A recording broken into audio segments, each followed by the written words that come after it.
ओम शांति। 24 फरवरी 2025 के ईश्वरीय महावाक्य। पहले सुनते हैं मुरली के मुख्य पॉइंट्स।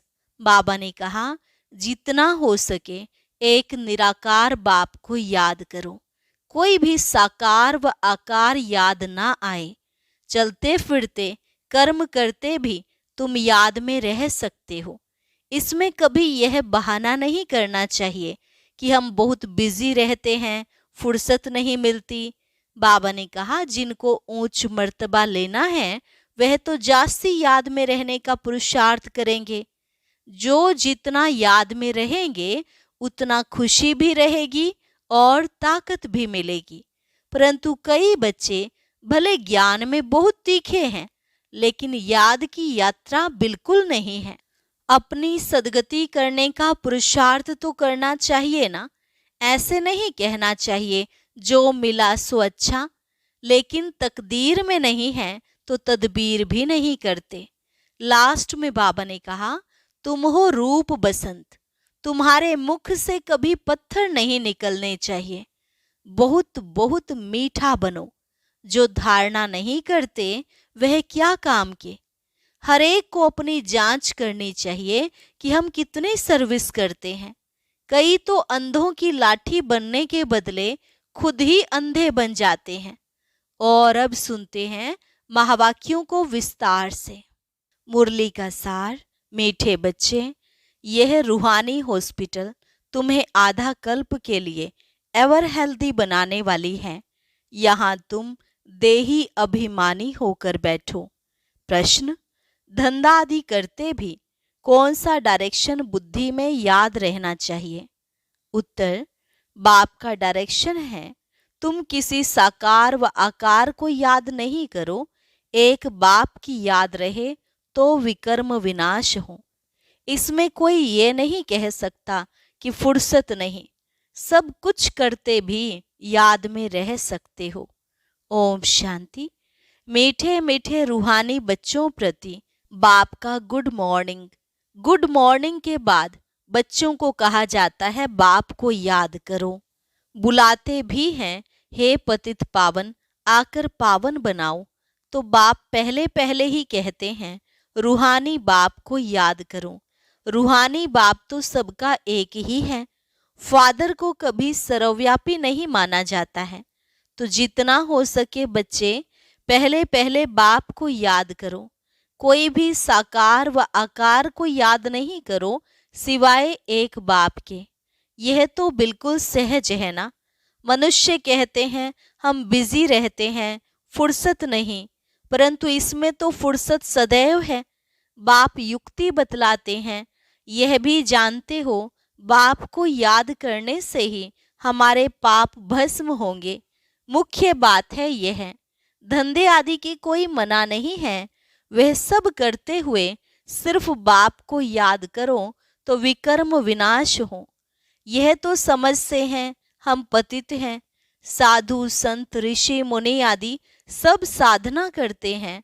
साधना की जाती है भगवान से मिलने की। सो जब तक उनका परिचय ना हो तब तक तो मिल नहीं सकते। तुम जानते हो बाप का परिचय दुनिया में कोई को भी नहीं है। देह का परिचय तो सबको है। बड़ी चीज का परिचय झट हो जाता है। आत्मा का परिचय तो जब बाप आए तब समझाए। आत्मा और शरीर दो चीजें हैं। आत्मा एक स्टार है और बहुत सूक्ष्म है। उनको कोई देख नहीं सकते। तो यहाँ जब आकर बैठते हैं तो देही अभिमानी होकर बैठना है।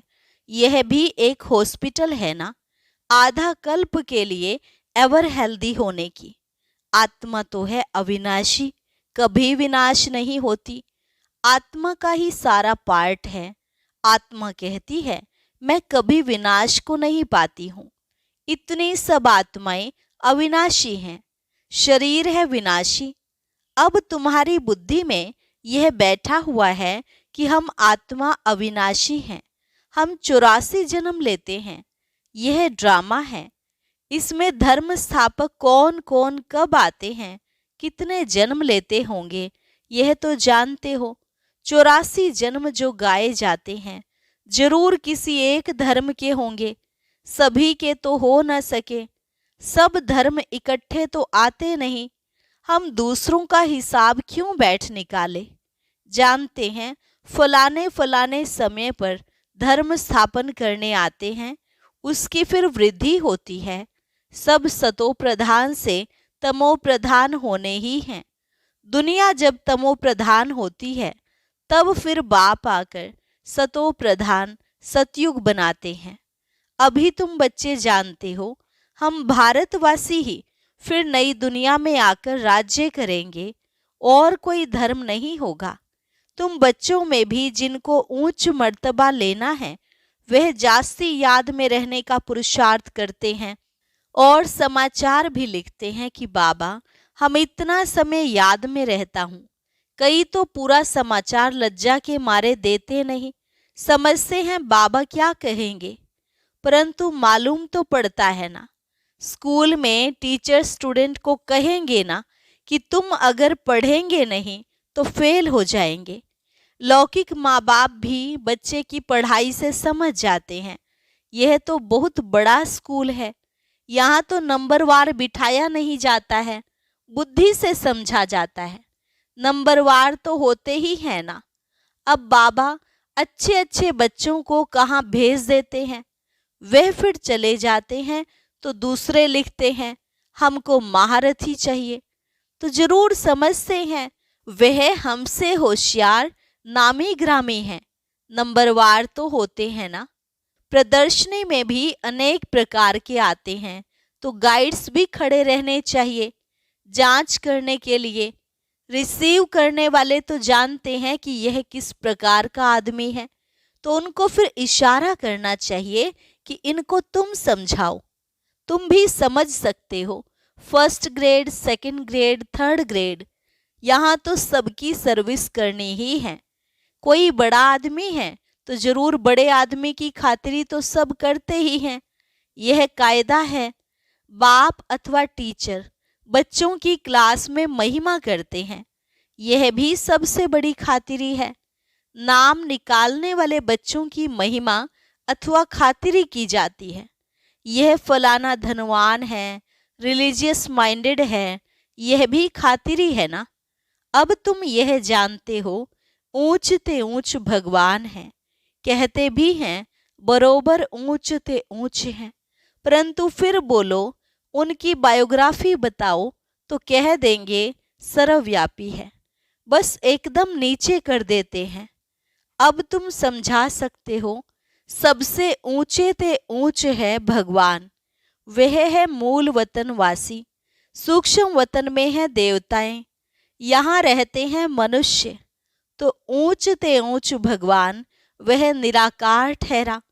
अभी तुम जानते हो हम जो हीरे मिसल थे सो फिर कौड़ी मिसल बन पड़े हैं, फिर भगवान को अपने से भी जास्ती नीचे ले गए हैं, पहचानते ही नहीं हैं। तुम भारतवासियों को ही पहचान मिलती है, फिर पहचान कम हो जाती है। अभी तुम बाप की पहचान सबको देते जाते हो, ढेरों को बाप की पहचान मिलेगी। तुम्हारा मुख्य चित्र है ही यह त्रिमूर्ति, गोला, झाड़, इनमें कितनी रोशनी है।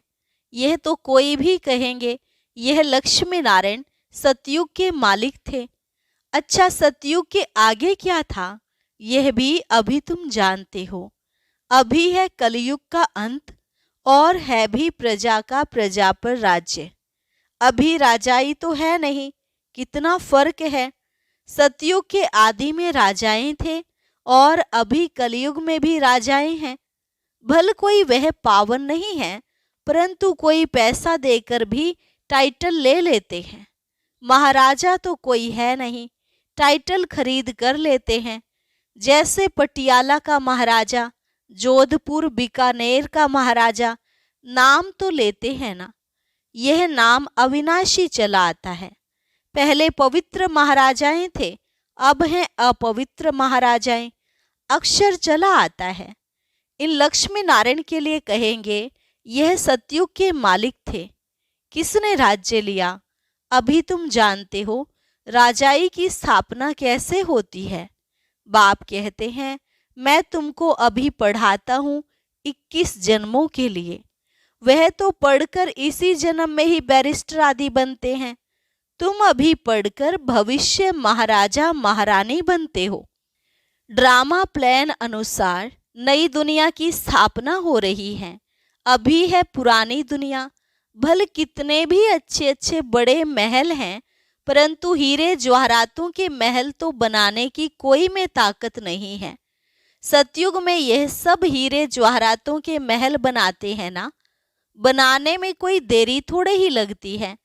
यहाँ भी अर्थक्वेक आदि होती है तो बहुत कारीगर लगा देते हैं, 1-2 वर्ष में सारा शहर खड़ा कर देते हैं।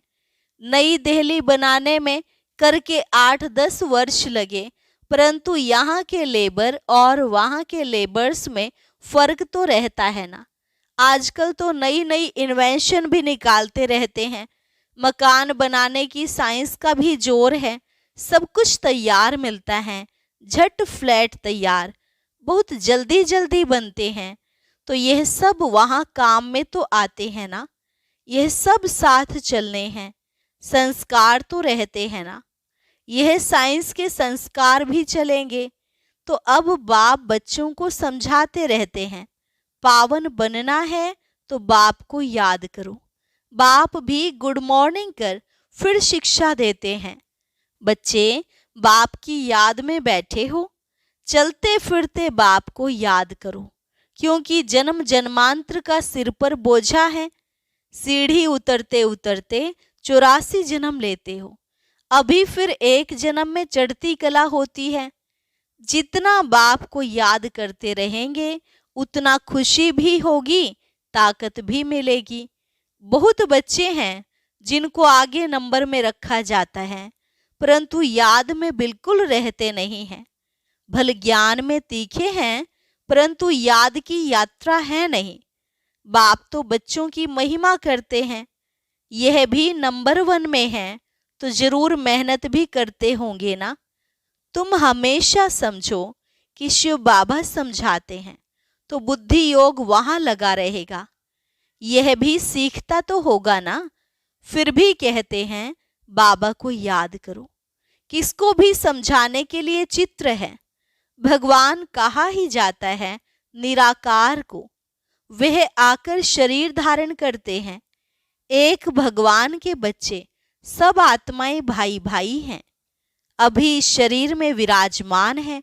सभी अकाल मूर्त हैं। यह अकाल मूर्त आत्मा का तख्त है।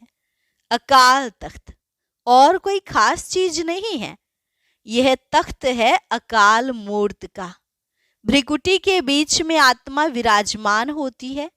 इसको कहा जाता है अकाल तख्त। अकाल तख्त अकाल मूर्त का। आत्माएं सब अकाल हैं। कितनी अति सूक्ष्म है। बाप तो है निराकार। वह अपना तख्त कहाँ से लाए? बाप कहते हैं मेरा भी यह तख्त है। मैं आकर इस तख्त का लोन लेता हूं। ब्रह्मा के साधारण बूढ़े तन में अकाल तख्त पर आकर बैठता हूं। अभी तुम जान गए हो सब आत्माओं का यह तख्त है। मनुष्यों की ही बात की जाती है, जानवरों की तो बात नहीं। पहले जो मनुष्य जानवर से भी बदतर हो गए हैं वह तो सुधरे। कोई जानवर की बात मत पूछो। बोलो पहले अपना तो सुधार करो। सतयुग में तो जानवर भी बड़े अच्छे फर्स्ट क्लास होंगे। किचड़ा आदि कुछ भी नहीं होगा। किंग के महल में कबूतर आदि का किचड़ा हो तो दंड डाल दे। जरा भी किचड़ा नहीं। वहां बड़ी खबरदारी रहती है। पहरे पर रहते हैं। कभी कोई जानवर आदि अंदर घुस ना सके। बड़ी सफाई रहती है। लक्ष्मी नारायण के मंदिर में भी कितनी सफाई रहती है। शंकर पार्वती के मंदिर में कबूतर भी दिखाते हैं तो जरूर मंदिर को भी खराब करते होंगे। शास्त्रों में तो बहुत दंत कथाएं लिख दी हैं। अभी बाप बच्चों को समझाते हैं। उनमें भी थोड़े हैं जो धारणा कर सकते हैं, बाकी तो कुछ नहीं समझते। बाप बच्चों को कितना प्यार से समझाते हैं, बच्चे बहुत बहुत मीठे बनो, मुख से सदैव रत्न निकलते रहें। तुम हो रूप बसंत, तुम्हारे मुख से पत्थर नहीं निकलने चाहिए। आत्मा की ही महिमा होती है। आत्मा कहती है, मैं प्रेसिडेंट हूँ, फलाना हूँ, मेरे शरीर का नाम यह है। अच्छा, आत्माएं किसके बच्चे हैं? एक परमात्मा के। तो जरूर उनसे वर्षा मिलता होगा। वह फिर सर्वव्यापी कैसे हो सकता है? तुम समझते हो, हम भी पहले कुछ नहीं जानते थे, अभी कितनी बुद्धि खुली है। तुम कोई भी मंदिर में जाएंगे, समझेंगे यह तो सब झूठे चित्र हैं। 10 भुजाओं वाला, हाथी की सूंड वाला कोई चित्र होता है क्या? ये सब है भक्ति मार्ग की सामग्री। वास्तव में भक्ति होनी चाहिए एक शिव बाबा की, जो सबका सद्गति दाता है। तुम्हारी बुद्धि में है, यह लक्ष्मी नारायण भी 84 जन्म लेते हैं, फिर ऊंच ते ऊंच बाप ही आकर सबको सद्गति देते हैं। उनसे बड़ा कोई है नहीं। यह ज्ञान की बातें तुम्हारे में भी नंबरवार धारण कर सकते हैं। धारणा नहीं कर सकते तो बाकी क्या काम के रहे। कई तो अंधों की लाठी बनने के बदले अंधे बन जाते हैं। गऊ जो दूध नहीं देती तो उसे पिंजरपुर में रखते हैं। यह भी ज्ञान का दूध नहीं दे सकते हैं। बहुत हैं जो कुछ पुरुषार्थ नहीं करते, समझते नहीं कि हम कुछ तो किसका कल्याण करें। अपनी तकदीर का ख्याल ही नहीं रहता है, बस जो कुछ मिला सो अच्छा है। तो बाप कहेंगे, इनकी तकदीर में नहीं है। अपनी सद्गति करने का पुरुषार्थ तो करना चाहिए। देही अभिमानी बनना है। बाप कितना ऊंच ते ऊंच है, और आते देखो कैसे पतित दुनिया पतित शरीर में है। उनको बुलाते ही पतित दुनिया में है। जब रावण दुख देते हैं तो बिल्कुल ही भ्रष्ट कर देते हैं, तब बाप आकर श्रेष्ठ बनाते हैं। जो अच्छा पुरुषार्थ करते हैं वह राजा रानी बन जाते हैं। जो पुरुषार्थ नहीं करते वह गरीब बन जाते हैं। तकदीर में नहीं है तो तदबीर कर नहीं सकते। कोई तो बहुत अच्छी तकदीर बना लेते हैं। हर एक अपने को देख सकते हैं कि हम क्या सर्विस करते हैं। अच्छा, मीठे मीठे सिकी लधे बच्चों प्रति मात पिता बाप दादा का याद प्यार और गुड मॉर्निंग। रूहानी बाप की रूहानी बच्चों को नमस्ते। रूहानी बच्चों की रूहानी बाप दादा को नमस्ते नमस्ते, गुड मॉर्निंग। धारणा के लिए मुख्य सार। पहली पॉइंट, रूप बसंत बन, मुख से सदैव रत्न निकालने हैं। बहुत बहुत मीठा बनना है। कभी भी पत्थर कटु वचन नहीं निकालना है। दूसरी पॉइंट, ज्ञान और योग में तीखा बन, अपना और दूसरों का कल्याण करना है। अपनी ऊंच तकदीर बनाने का पुरुषार्थ करना है। अंधों की लाठी बनना है। वरदान, संतुष्टता द्वारा सर्व से प्रशंसा प्राप्त करने वाले सदा प्रसन्न चित्त भव। संतुष्टता द्वारा सर्व से प्रशंसा प्राप्त करने वाले सदा प्रसन्न चित्त भव। संतुष्टता की निशानी प्रत्यक्ष रूप में प्रसन्नता दिखाई देगी, और जो सदा संतुष्ट व प्रसन्न रहते हैं उनकी हर एक प्रशंसा अवश्य करते हैं। तो प्रशंसा प्रसन्नता से ही प्राप्त कर सकते हो। इसलिए सदा संतुष्ट और प्रसन्न रहने का विशेष वरदान स्वयं भी लो और औरों को भी दो, क्योंकि इस यज्ञ की अंतिम आहुति सर्व ब्राह्मणों की सदा प्रसन्नता है। जब सभी सदा प्रसन्न रहेंगे तब प्रत्यक्षता का आवाज गूंजेगा, अर्थात विजय का झंडा लहराएगा।